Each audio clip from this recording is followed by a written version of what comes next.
ଜଗନ୍ନାଥ ମୋ ନାଁ ବାସୁଦେବ ମହାପାତ୍ର। ମୁଁ ଆମ ଘର ହେଉଛି ଗଡ଼ବାଡ଼ସି। ତ ଆଜିର ଗଣେଶ ପୂଜାରେ ସମସ୍ତଙ୍କୁ ବହୁତ ବହୁତ ଧନ୍ୟବାଦ ଆଉ ଶୁଭକାମନା। ତ ଦେଖିପାରୁଥିବେ ଆଜିର ଶୁଭ ସକାଳ ମହାପ୍ରଭୁ ଗଣେଶଙ୍କର ପୂଜାରୁ ଆରମ୍ଭ ହୋଇଛି। ତେଣୁ ବର୍ତ୍ତମାନ ଆମ ଗଣେଶଙ୍କର ପୂଜା ଚାଲିଛି ଆଉ ହୋମଯଜ୍ଞ ଚାଲିଛି।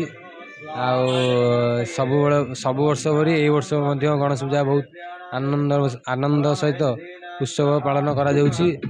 ଆଉ ସକାଳୁ ସକାଳୁ ଏଇ ଶୁଭ ସକାଳ ଯାହା ହଉ, ସବୁଦିନ ବର୍ଷା ହେଉଛି, ଆଜି କିନ୍ତୁ ମହାପ୍ରଭୁଙ୍କ ଦୟାରୁ ବର୍ଷା ହେଉନି। ତେଣୁ ସମସ୍ତଙ୍କୁ ଶୁଭକାମନା ଜଣାଉଛି।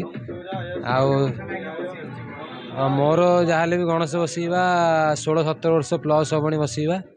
ଆଉ ଏଇ ବର୍ଷ ପ୍ରତିବର୍ଷ ଭଳି ଏଇ ବର୍ଷ ମୋର ଗଣେଶ ବି ବହୁତ ସୁରୁଖୁରୁରେ ଆସି ପହଞ୍ଚିଛି ଆଉ ଭଲ ମାନେ କାମ ସମ୍ପନ୍ନ ହେଉଛି। ଆଉ ଗଣେଶ ଦେଖନ୍ତୁ, ବକ୍ରତୁଣ୍ଡ ମହାକାୟ ସୂର୍ଯ୍ୟକୋଟି ସମପ୍ରଭା ନିର୍ବିଘ୍ନ କୁରୁମେ ଦେବ ସର୍ବକାର୍ୟେଷୁ ସର୍ବଦା। ଅର୍ଥାତ୍ ମହାପ୍ରଭୁ ଗଜାନନ ହେଲା ବିଘ୍ନ ବିନାଶ ଦାତା।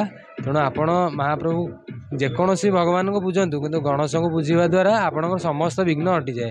ତେଣୁ ପ୍ରତିଦିନ ସକାଳୁ ବସି ମହାପ୍ରଭୁ ଗଣେଶଙ୍କୁ ପୂଜା ବନ୍ଦନା କରନ୍ତୁ, ଦେଖିବେ ଆପଣ ସମସ୍ତ ବିଘ୍ନ କଟିଯିବ।